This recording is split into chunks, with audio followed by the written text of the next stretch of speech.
Learning how to weld is kind of like learning to ride a bicycle that's on fire and is trying to electrocute you. That was some dirty welding. Oh dear.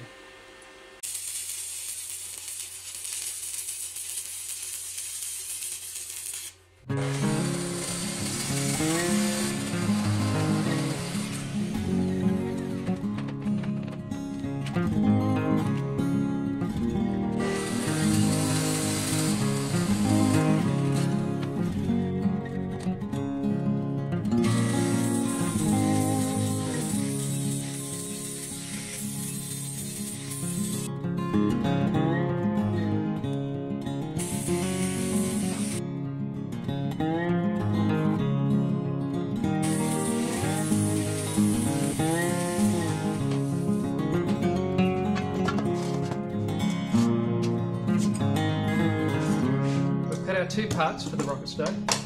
This is going to be pretty much the entire stove. We're going to need to cut a few little bits and pieces for the feet, something to go along the bottom to catch the ash, but this is pretty much it. The bit we cut out of here we'll use for the ramp, and yeah,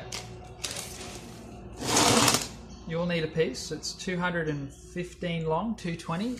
You know, the size really depends on you. If you want to make this thing a bit longer and so it has a better draw, cool, go ahead, do that. Just keep in mind, the further you take your, the further you make this part of the rocket stove, what the heck is this called?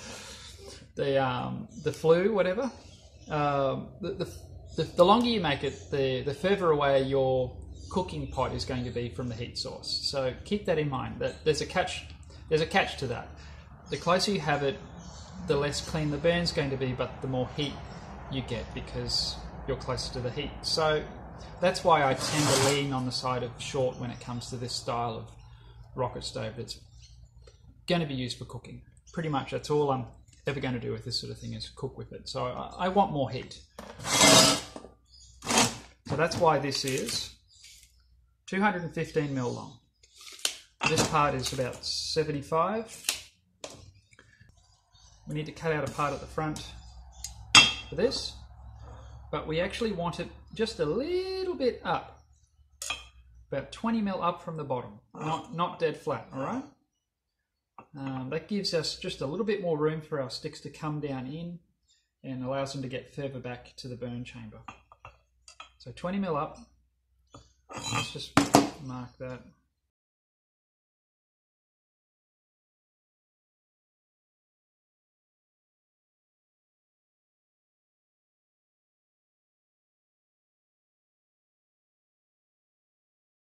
Here I am talking too much again. Sorry, guys. A pro tip for using a grinder is don't die.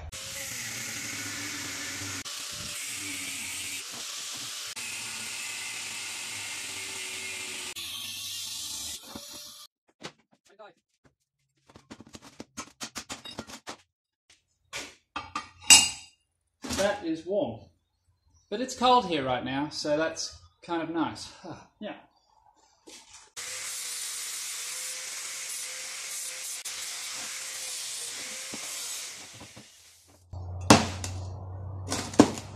Now when making these cuts, try to be as neat as possible because we need this. This is part of the in-feed ramp. While we're butchering this piece, let's keep going. We need to cut some slots in the top, very similar to my mini rocket stove, same idea, to allow the air to escape. And this one works really well, so I'm just going to copy whatever that measurement was there. About 30 mil. We'll go 30.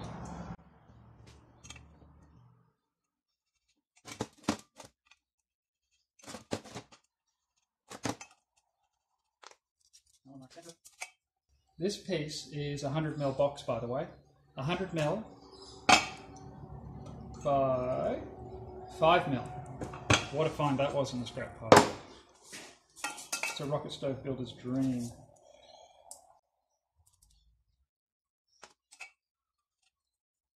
Down the centre. Yep.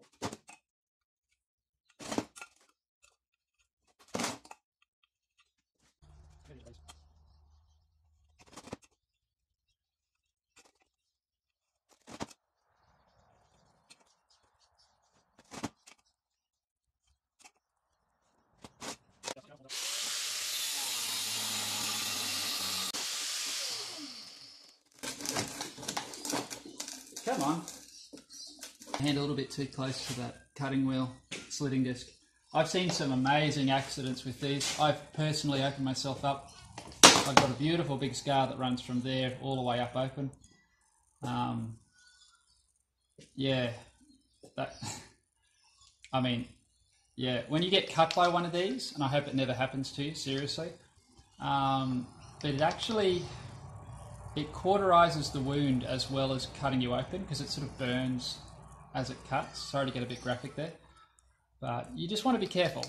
So I'm moving my hand away.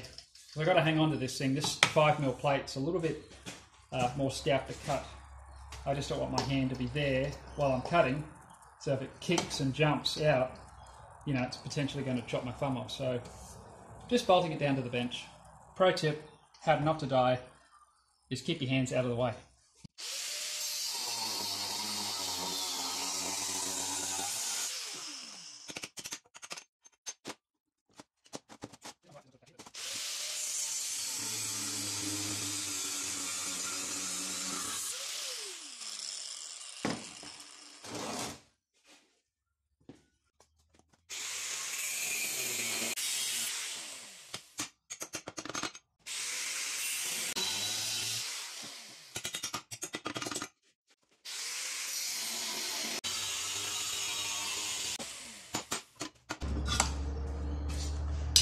Okay, I think that's this part pretty much all prepped. That's defiling.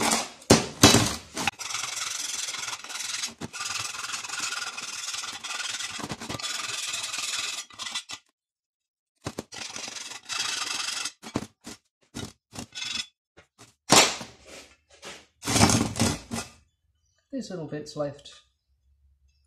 I can live with that. It's all good. It's very rusted, it's probably hard to see, but inside there, that's the seam of this bit of pipe. Let's cut that part out.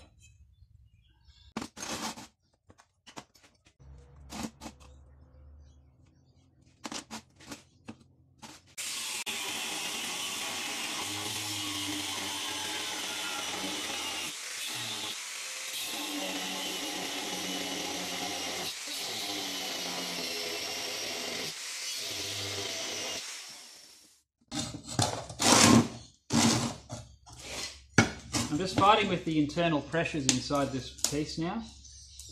I've mentioned it before, I'll mention it again. This piece of square started off life as a piece of round pipe, and it was put through a forming process that made it square. But that process, well, the steel has a lot of internal pressures and stresses that have been put into it from that. It would have been a stressful process, being turned from round to square. Anyway, so just remember when you're cutting this stuff, for a safety note, it can either spring out or spring in. There seems to be no rhyme nor reason to it. But in this case, it's wanting to spring in a bit, and it's wanting to grab my grinding wheel, the slitting disc. So I'm just cutting this with a little bit of extra care.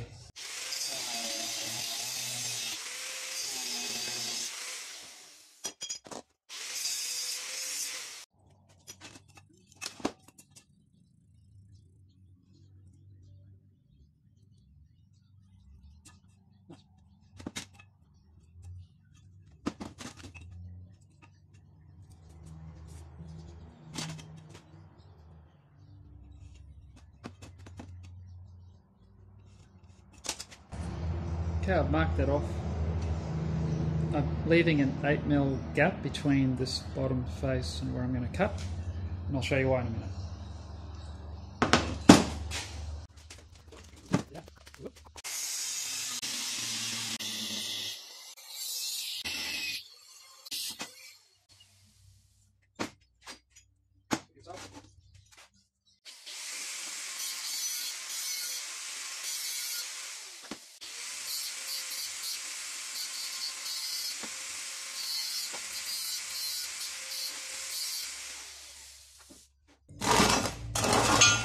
Okay, now this is our base plate for the rocket stove.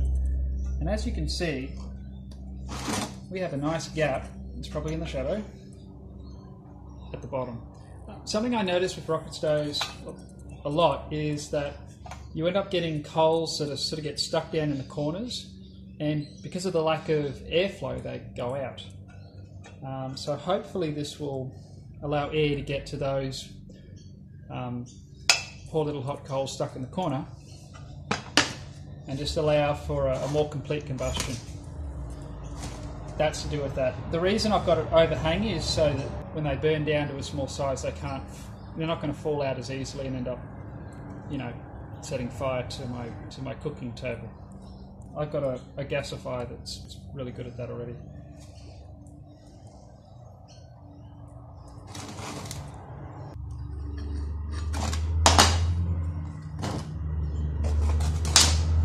Check that square.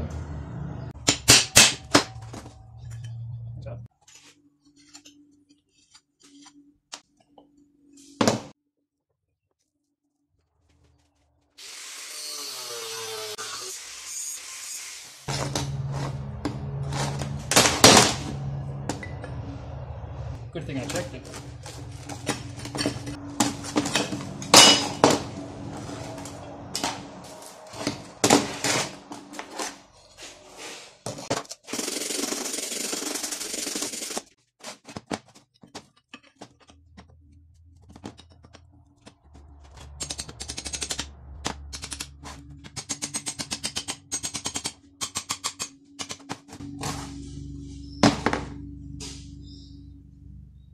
Oh, like that. Now what you want to achieve when you're making this part, I'll come around here. Now if you look down, we've got a nice gap here so air can flow through and keep the combustion going, that's sweet.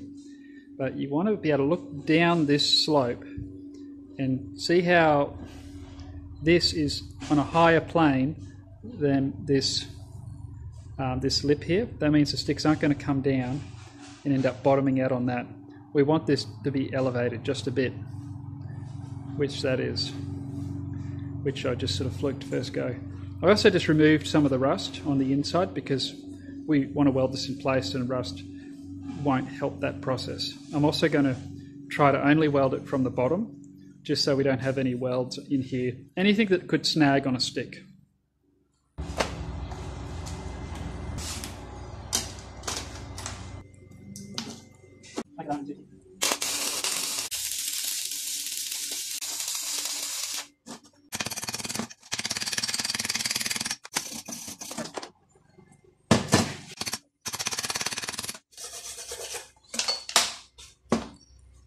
That is literally all it needs to hold that in place. Just 2 little stitches.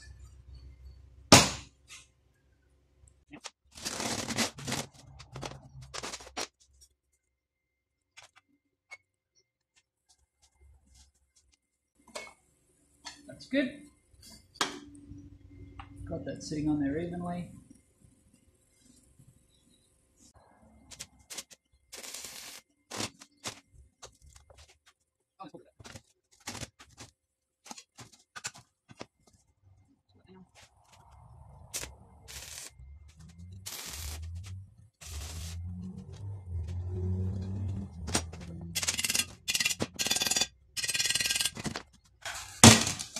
We're going to do something tricky. I'm going to run a little stitch on the back inside corner there. We're going to try to keep the welding on this rocket stove to an absolute minimum.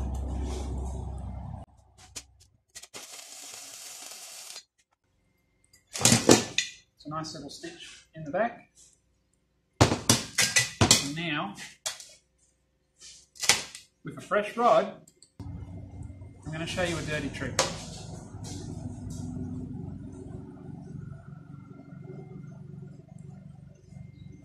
This is probably the one really advantage that a stick welder has. If you can't get the right angle, you can just bend the rod and you'll get the right angle. So I'm going to sort of hold this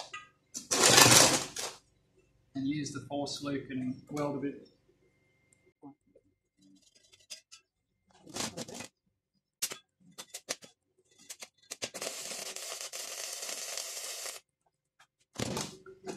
Lovely.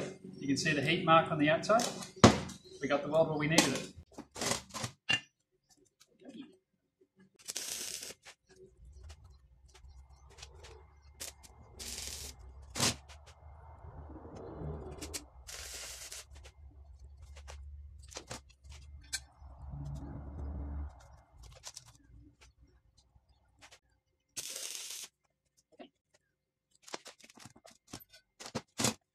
This rocket stove is pretty much done, and I've only done 4 actual welds and 8 tacks. That's pretty easy going. That's actually not a bad. Yeah, that has plenty of weld on it. So for someone learning, you're not having to do any big long runs like you would on a normal L-shaped rocket stove. It's got all the weld it needs to hold it together. It won't be a bad first project if you choose to do it. Let's clean the slag off.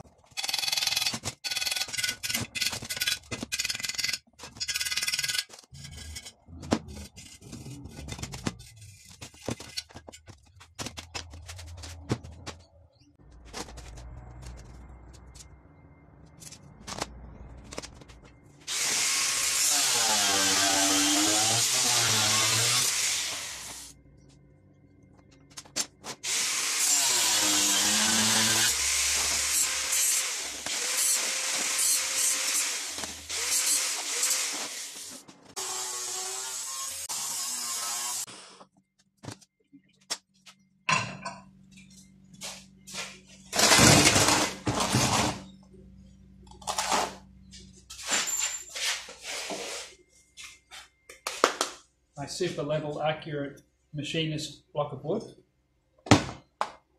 Yeah. I mean, just look how level that is.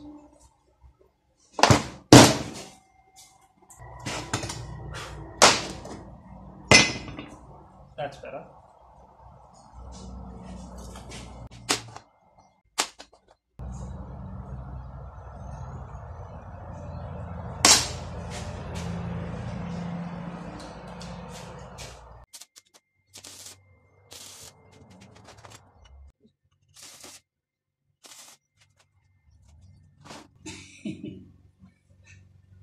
It looks happy.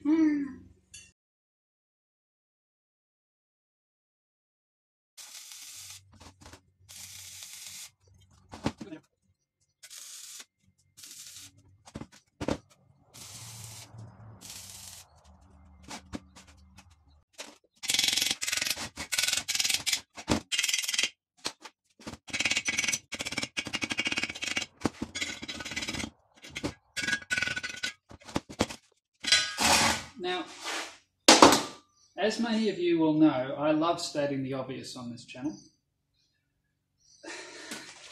But the legs have doubled for 2 things. It keeps it upright, it stops it from falling over, and it also prevents the ash from escaping out the side here, which if you're cooking in an area where there's lots of dry stuff around that could catch fire, that's not a bad thing. But we are done. And I think it's, I don't know, it almost looks like, yeah, I don't know what it looks like. It's kind of cute. It needs a name. If anyone wants to comment. I mean, its father was the bulldog. It's nowhere near as nice as this thing is.